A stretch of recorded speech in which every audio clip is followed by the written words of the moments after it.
Have you ever stretched a rubber band and felt it ready to snap?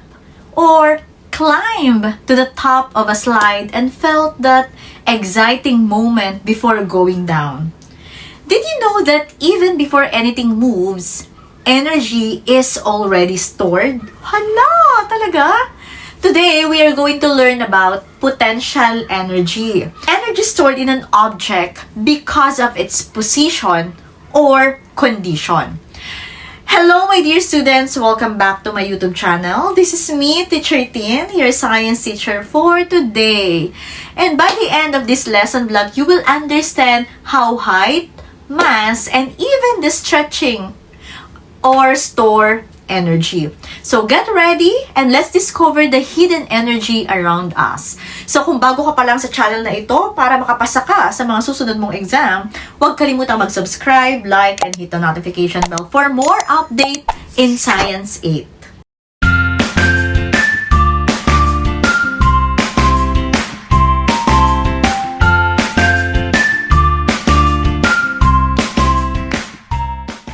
Sino sa inyo ang nakasakay na sa roller coaster? Yan, sa Enchanted Kingdom.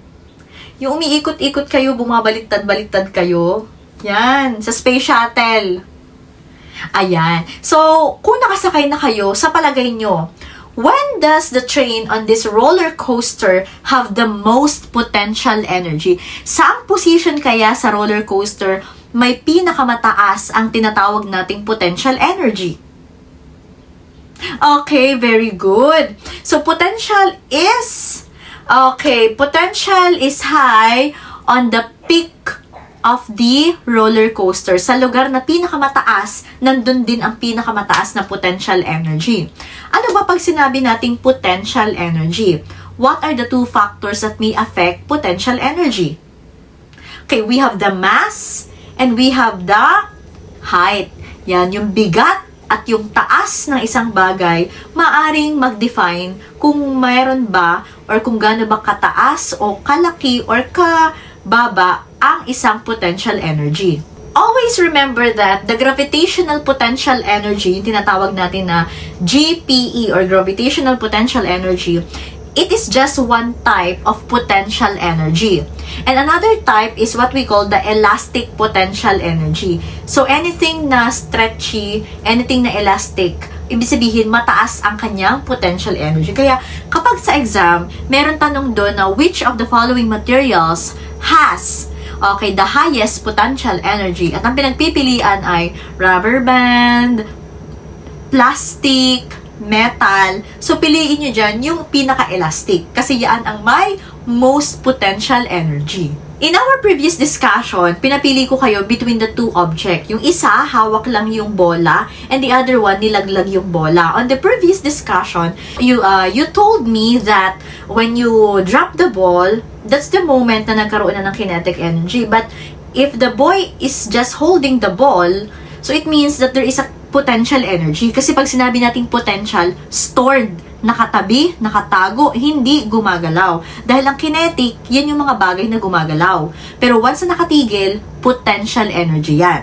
Alright, so what's the, sabi nga natin, there are two factors that may affect. Aside from gravitational energy, we have the mass and the height.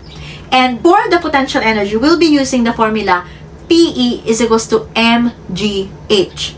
M for the mass, G for the gravitational acceleration with 9.8 meter per second squared, and the height, of course, with the unit of meter. So, ang mass unit ay kilogram. Now, so to fully understand the lesson about the potential energy, so we will have different set of question and problem solving. So let's begin with number 1. For number 1, what is the potential energy of a 10 kilogram table that is on the 4th floor of the school building 15 meters above the ground level? Number 1. So ang ating mass is 10 kilogram. Our height is 15 meters. And we know that our acceleration due to gravity is 9.8 meter per second squared. So, hinahanap natin is potential energy. And to find the potential energy, so we will be using the formula mgh. So, substitute m is 10 kilogram. Our acceleration due to gravity is 9.8 meter per second squared. And the height is 15 meters. So, this is very easy because all of this, you're just going to multiply it, okay, to one another. So, 10 times 9.8 times 15. So, we have here 1,470 kilogram times meter, meter squared per second squared. Or simply, PE is equals to 1,470 joule. So, this is our potential energy. Problem number 2. A 3 kilogram object is lifted to a height of 2.5 meters. How much potential energy is gained by the stone? Problem number 2 for the given. So, our given here is mass is 3 kilogram. Our height is 2.5 meters. Okay, so we are looking for the potential energy. So we know that gravitational acceleration is 9.8 meter per second squared. So our required is potential energy. In our equation, PE equals mgh. Our mass is 3 kilogram. Our acceleration due to gravity is 9.8 meter per second squared. Our height is 2.5 meter. So, when we multiply all of this, so we get 3 times 9.8 times 2.5. That's 73.5 okay, joule. So, that is our second problem. Okay. Question number 3. A toolbox is slowly raised to a height of 3.5 above the ground. If the work done by raising it up is 4,000 joule, find the mass of the toolbox. For our third example, our given is height of 3.5 meters. And the potential energy is 4,000 joule. Our gravitational acceleration is 9.8 meter per second squared. So, ngayon, ang hinahanap dito, find the mass. Okay, mass. So, paano yan? Ang equation natin, okay, we know that it's PE equals mgh. But since ang hinahanap ay mass, what will be the new formula? So, we will derive it. So, to derive that formula, so we have to divide both side by gh. So that we can cancel this and we can cancel this, natira ang m, which is yun yung hinahanap natin. So we have here another formula. M is equals to PE divided by GH.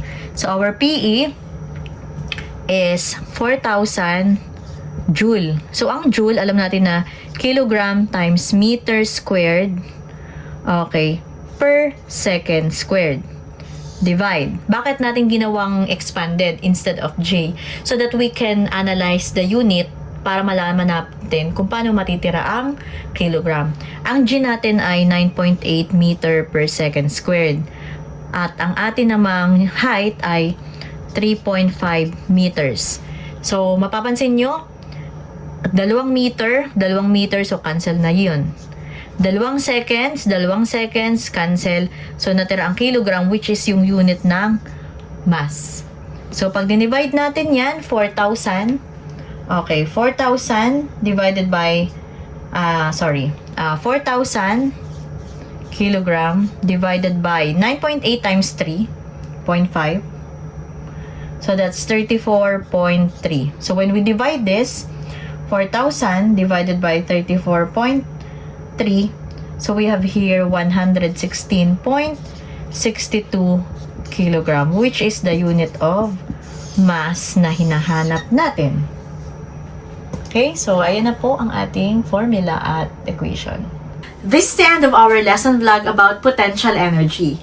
Okay, tapos na rin tayo sa kinetic energy. So, sa kasunod nating lesson, we will be discussing about another topic, conservation of energy.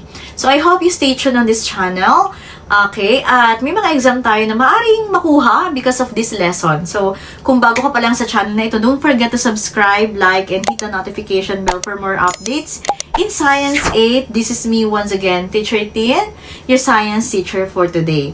Shout out nga pala sa mga co-teachers ko from Quezon National High School, Ma'am Jeanette Pirago, Ma'am Diana Marie Mendoza Zabala, Ma'am Jennifer Zoleta, Ma'am Maris Fontanil, Ma'am Jill Redublo, Sir Francis Rainier Cuevas, Ma'am Marjorie Villa, Sir Don Basanyes, Sir Lorlito Malaborbor at sa aming head, Sir Ariel Viñas. Shout out sa inyo at kung sino man ang nakakakilala sa mga binanggit kong teacher, screenshot nyo lang ito, ipakita nyo sa kanila para madagdagan kayo ng puntos. Ayun, ibig sabihin, nakarating kayo hanggang dulo, napanood nyo ang video na ito. Subscribe. Wag lang puro panood. Subscribe din. Thank you and have a good day. Bye!